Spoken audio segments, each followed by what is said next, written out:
Graças a Deus, porque com essa confiança, né, que nós oramos agora, de que...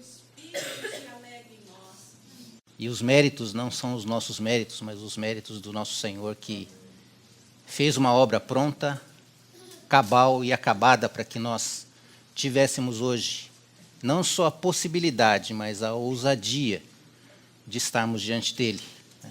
Porque ele é fiel, porque ele é justo.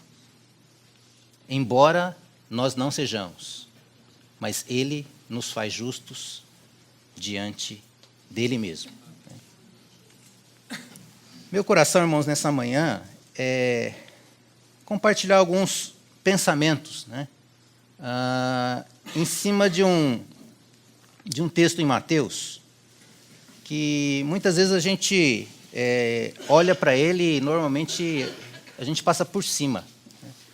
Eu muitas vezes comecei a ler Mateus e falei, bom, e começa, o início do livro de Mateus começa com a genealogia de Jesus, né?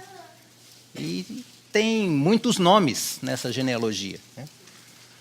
Mas o que eu gostaria de compartilhar então com os irmãos, eu até não vou ler, né, a genealogia, né, que começa então em Mateus capítulo 1, verso 1, e vai até o verso 17, né, mas tirar algumas observações, vamos dizer assim, nesse trecho, né, e principalmente se nós observarmos e compararmos a genealogia do Senhor Jesus no Evangelho de Mateus com a genealogia do Senhor Jesus em Lucas, né, a gente vê algumas coisas que saltam aos olhos, né? A primeira grande diferença, vamos dizer assim, é que na genealogia de Jesus Cristo em Mateus existe a citação de mulheres, coisa que não existe em Lucas, né? Em Lucas até nem aparece o nome de Maria, né? Lá começa com José, né? E se a gente for ver no Velho Testamento também, o Velho Testamento também, normalmente nas genealogias, constam o nome dos homens, né? E normalmente o nome das mulheres é omitido, né? E em Mateus, então, nós temos 5 mulheres, né? E essas 5 mulheres têm algumas características diferentes, né? Das 5 mulheres, somente uma era virgem. E com certeza era alguém da nação de Israel, era judia, que era Maria. As outras 4, né, com certeza 3 eram gentias. Uma, eu tenho uma certa dúvida ainda, mas provavelmente também essa 4ª era uma gentia. E mais algumas coisas ainda. Dessas 4 mulheres, né, tirando Maria, né, 3 delas, elas se relacionaram com pecados que são pecados graves, né? Uma teve um relacionamento incestuoso com o seu sogro, que foi Tamar, né? Tamar, ela gerou filhos do seu sogro, né? Ela se fez passar por uma prostituta, né? Depois nós temos Raabe, né? Raabe era alguém que vivia em Jericó, né? E Jericó era uma nação inimiga de Deus, né? E Raabe é dito que ela era uma prostituta, né? E que depois ela foi acolhida no povo de Israel, né? Nós temos Ruth. Ruth era uma moabita, e os moabitas, irmãos, se a gente for lembrar de uma palavra que o César trouxe a nós algumas semanas atrás, né, quando ele falou de Ló, né, e falou da saída, então, de Ló e a sua família, né, ele saiu, a sua esposa se tornou uma estátua de sal no caminho, e ficou Ló com as suas 2 filhas, né, e eu me lembro que ele compartilhou conosco, então, que aquelas 2 filhas de Ló tiveram também um relacionamento incestuoso com o seu pai, e das 2 nasceram 2 nações, né? E dentre elas, uma eram os moabitas, né? E os moabitas também, lá em Deuteronômio, fala que por eles não terem ajudado o povo de Israel quando eles saíram do Egito, e também por eles terem falado com Baal, para que Balaão, né, amaldiçoasse o povo de Israel, nenhum moabita e nenhum amonita ele poderia estar na Assembleia do Senhor, até mesmo pela 10ª geração. Né? E Ruth era uma moabita. Né? Ela não poderia se achegar à nação de Israel. Né? E o outro nome, irmãos, nem aparece o nome dela na genealogia, mas fala da mulher de Urias, né? Que a gente sabe que é Batseba. Né? E que também teve um relacionamento de adultério. Apesar de que, nesse caso, quem adulterou foi Davi. Né? Então, irmãos, se nós considerarmos essas pessoas que são relatadas, né, geralmente a gente vai para uma genealogia, ou nós, humanamente falando, a gente gostaria de falar, não, eu tenho na minha, né, como meus ancestrais, pessoas famosas, né, pessoas que têm uma boa índole. Né? Mas no caso aqui dessa genealogia de Mateus, né, nós vemos pessoas gentias e pessoas que tiveram uma experiência de pecado muito intensa. Né? Mas que mesmo assim, o Senhor veio e foi gerado numa situação dessa. Então, o primeiro pensamento que eu tenho, irmãos, é que desde então, do Velho Testamento, o Senhor já vem preparando, né, o seu povo, e mesmo na genealogia nós vemos que os gentios foram utilizados para que o Senhor pudesse vir. Isso me faz lembrar, irmãos, de nós. Né? Nós, como gentios, nós que não éramos povo, fomos recebidos e acolhidos como povo. E nós não podemos olhar, talvez, para essas irmãs ou para essas mulheres que foram citadas e apontar o dedo para elas, porque, primeiramente, a gente deve apontar para nós quem somos nós. De onde nós saímos? Que direito nós temos, ou que nós tínhamos, de olhar para nós e falar que nós somos alguma coisa? Nós não somos nada. Né? E se nós, talvez, gastarmos um pouquinho mais de tempo com a história de Ruth, né? A história de Ruth eu acho que ela é bem conhecida, né? Mas, de uma certa forma, eu acho que ela pode até ser um pouco nossa representante nessa genealogia, se a gente for ler o livro de Ruth. Né? Então, talvez a gente gaste um pouquinho mais de tempo com o exemplo de Ruth. Né? Primeiro, ela era uma gentia. Né?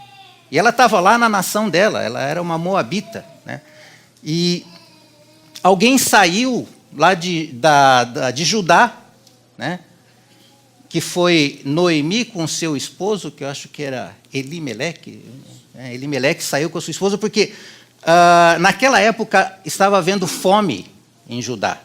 E ele saiu daquela situação, né, fugindo de uma fome, talvez já fugindo de uma situação que Deus havia colocado a nação de Israel sob julgamento. Né, e ele foi para Moabe. Né, e lá ele se casou, lá ele se casou, não. Lá ele teve filhos que casaram-se com pessoas daquela terra. Né? E uma delas, então, foi Ruth, né? que se casou com um dos seus filhos, né? E depois todos os 2 filhos que eles tinham morreram, e ficou, então, Noemi, viúva. Os seus 2 filhos também morreram, ficou Noemi com as suas 2 noras, né, desamparadas numa terra longe de Israel. Né. E aí, Noemi, ela toma a decisão de voltar para a sua terra. Né, porque ela falou, olha, o que eu vou fazer como viúva com 2 noras? Né, ninguém, totalmente desamparadas, o que eu vou fazer aqui nessa nação? Então, ela resolve voltar para Israel. E nesse caminho de volta, ela fala para as suas 2 noras, né? Uma delas era Ruth e a outra era Orfa. Né? Falou, olha, vocês fiquem aqui, voltem para os seus pais, né? Voltem para a sua nação, né? Volte para os seus deuses, porque o que vocês vão fazer comigo? O que vocês esperam de mim? Eu sou uma viúva, eu vou morrer, eu não tenho nada, eu não tenho futuro. Né?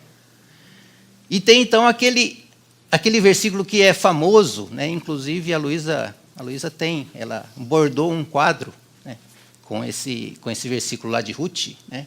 Que Ruth, então, se vira para sua sogra Noemi e fala que onde quer que fores, irei eu.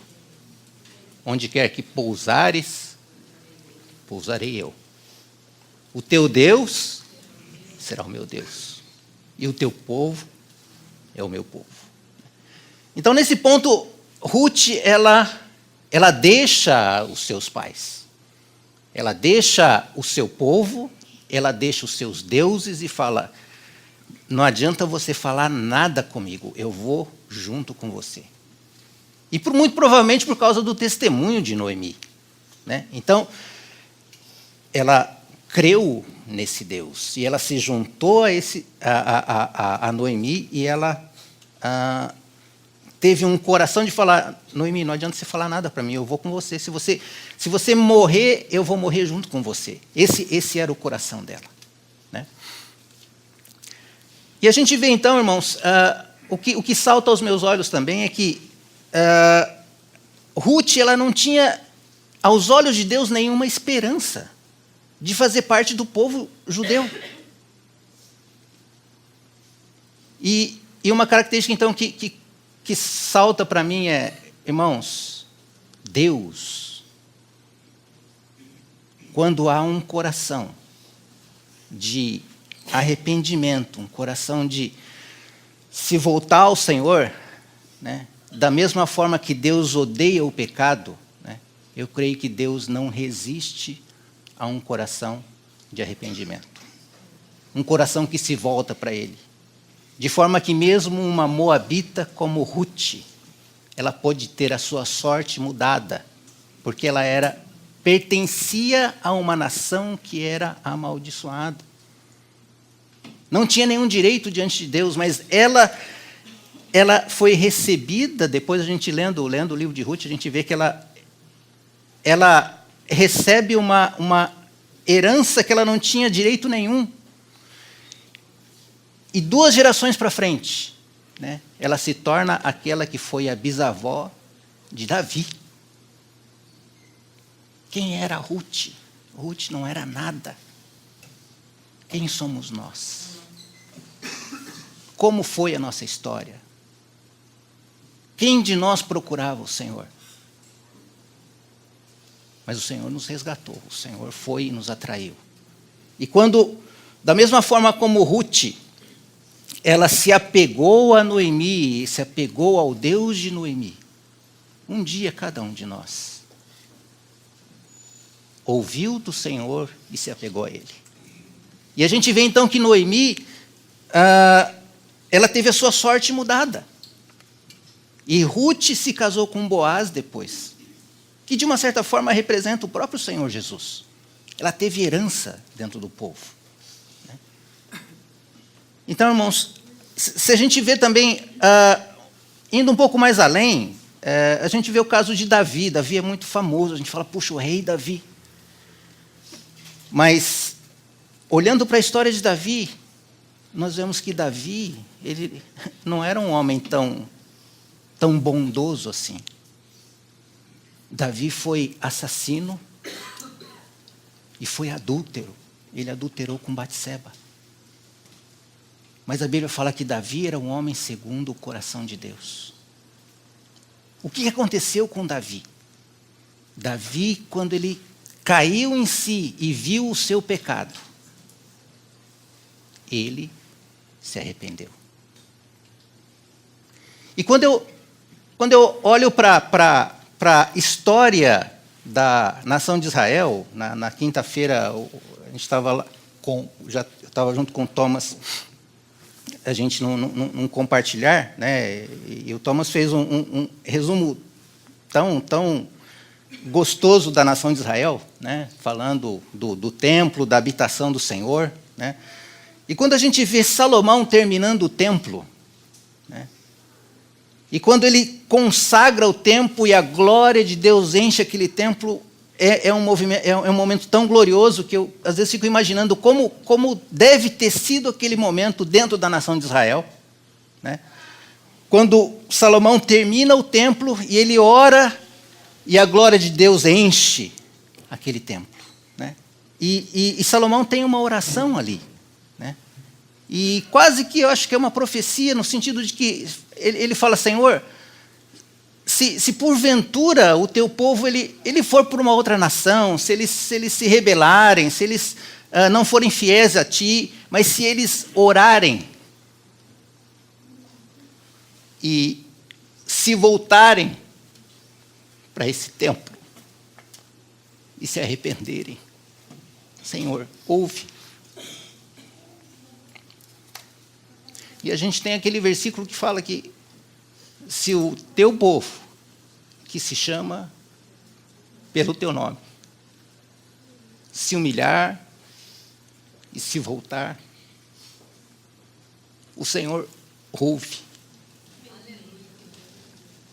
Irmão, seja lá qual pecado nós tivermos envolvidos, qual seja a nossa situação, se nós estivermos cativos na Babilônia, por causa da nossa desobediência, por causa do nosso pecado, por causa das nossas escolhas erradas, se nós nos voltamos para o Senhor, Ele nos ouve. Ele muda a nossa sorte. A gente pode ver isso aqui nesses irmãos, nessa genealogia que o Senhor fala: não importa qual seja o seu pecado, se você se arrepende, eu ouvirei dos céus. Então, eu ouvirei dos céus, perdoarei e sararei. A gente vê isso também, irmãos, em várias situações na Bíblia, mas vamos pensar em Nínive, que Jonas falou: Senhor, eu não vou lá não, eu te conheço. O Senhor vai me mandar lá, vai mandar eu falar contra aquele povo, mas eles vão se arrepender. E o Senhor vai mudar. E o Senhor mudou. O Senhor é longânimo. Ele não... Irmãos, se por um lado Deus odeia o pecado em nós, por outro lado, Ele não aguenta, vamos dizer assim, um coração que se volta para Ele e se arrepende. E Ele perdoa. E Ele tem caminho em nós. Então essa é a graça e a misericórdia do Senhor para cada um de nós. Isso, se nós olhando para a história de Israel, a gente vê, mas se nós formos para o Novo Testamento, é a mesma coisa. Né? E na quinta-feira também o Thomas lembrou de um versículo, né? Que lá em acho que é Mateus, falando de... logo no começo dos evangelhos, a gente vê o Senhor Jesus primeiro tendo cuidado de vir para os seus. Né? João fala então: veio para os que eram seus, mas os seus não o receberam. Né? E quando o Senhor mandou os discípulos, né, quando Ele enviou os seus discípulos, Ele falou: vocês vão primeiro à casa, aos perdidos da nação. Só depois é que Ele envia aos gentios. Mas primeiro o Senhor teve o cuidado de enviá-los à nação. Né? Então, irmãos, embora o Senhor Ele preparou toda a sua graça, a sua provisão, a sua misericórdia, para que nós tivéssemos condição de nos achegar a Ele, de aproximar os gentios, de nos trazer... Né? Me parece também que existe um momento que... chega um momento que o Senhor, parece que a balança vira. Né? Então, lá em Mateus 23, se não me engano, que fala... Deixa eu até ler esse texto. Mateus 23, 37. que é um outro lado, irmãos, um outro lado disso que eu estou falando, da misericórdia e da graça do Senhor, né?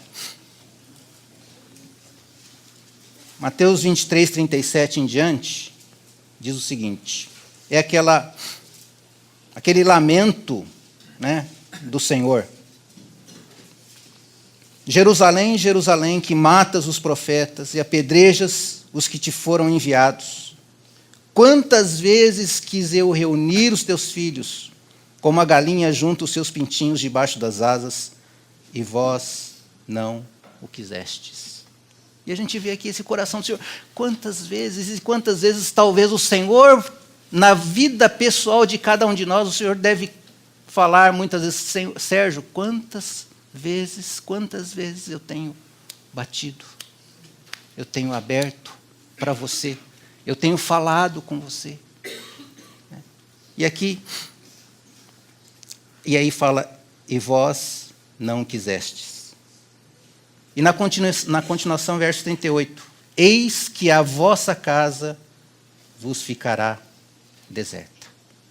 E eu me lembro aqui, me remeteu direto lá para aquela situação, então, quando a glória do Senhor encheu o templo, né? E lá no começo o Senhor falou, quando Ele tirou os vendilhões lá do templo, Ele falou, a casa de meu pai, vocês transformaram a casa do meu pai. E aqui Ele fala, a vossa casa ficará deserta. Já não era mais a sua casa. Ele se retira. E daqui em diante a gente vê que o Senhor começa então a mudar. Então, embora o Senhor Ele tenha sempre esse coração de misericórdia para conosco, às vezes, Ele muda. Talvez chegue um tempo onde fala, bom, até aqui eu fui misericordioso, daqui para frente. Ele, de agora em diante, a vossa casa ficará deserta. Declaro-vos, pois, que desde agora já não me vereis, até que venhas a dizer, bendito o que vem em nome do Senhor. Então, irmãos, da mesma forma como Ruth, ela se posicionou naquela situação, e ela teve, então, a colheita que ela teve, nós também temos essa possibilidade. E esse arrepender-se, irmãos, não é uma vez só. A cada dia, nós temos que permanecer nos apresentando ao Senhor, voltando o nosso coração para Ele, para que, no final, de todo o processo, Jesus Cristo é gerado em nós. Individualmente, então, nós temos uma responsabilidade diante do Senhor. E coletivamente também nós temos uma responsabilidade diante do Senhor. Para que Jesus seja formado, seja gerado, não somente na nossa vida individualmente, como filhos de Deus, mas na nossa vida coletiva, como igreja e como noiva do Senhor. Porque Ele proveu toda a graça e toda a condição para que nós pudéssemos realmente responder a Ele. E Ele vem e supre a nossa necessidade, Ele supre a nossa carência e nos tira, de onde nós estávamos e nos leva para a sua própria família. E a gente vê lá no final do Evangelho de João, então, quando o Senhor aparece para Maria Madalena e Ele fala, olha, eu vou para o meu Pai e para o vosso Pai.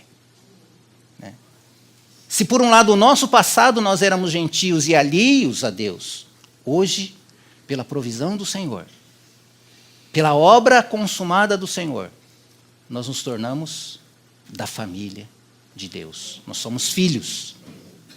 Nós somos aqueles que foram agraciados e alcançados pela graça do Senhor e podemos hoje, como nós tivemos uma oração no começo, chegar com toda ousadia, mas que esse coração de nos voltarmos ao Senhor e de nos arrependermos, Ele nos acompanhe a cada dia, porque Deus é misericordioso.